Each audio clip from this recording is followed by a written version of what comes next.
Daily Bible word தமிழுக்கு அன்புடன் வரவேற்கிறோம். இன்று ஜூலை 16, 2025. ஞானிகளுக்கும் அறிஞர்களுக்கும் மறைத்து குழந்தைகளுக்கு வெளிப்படுத்தினீர். மத்தேயு எழுதிய தூய நற்செய்தியிலிருந்து வாசகம். அதிகாரம் 11. இறை வார்த்தைகள் 25 முதல் 27 வரை.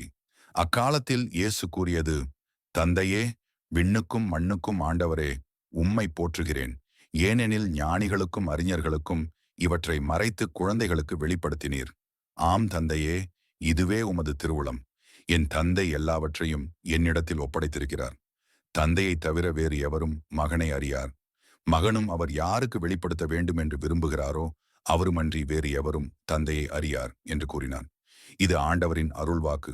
இறைவா, உமக்கு நன்றி. தினசரி நற்செய்தி வார்த்தைகளுக்கு daily Bible words Tamil channel subscribe பண்ணுங்க. இந்த வீடியோவை லைக் செய்யவும், ஆமேன் என்ற வார்த்தையை பதிவு செய்யவும் மற்றும் உங்கள் நண்பர்கள் மற்றும் குடும்பத்தினருடன் பகிர்ந்து கொள்ளுங்கள். கடவுள் உங்களை ஆசீர்வதிப்பாராக. ஆமேன்.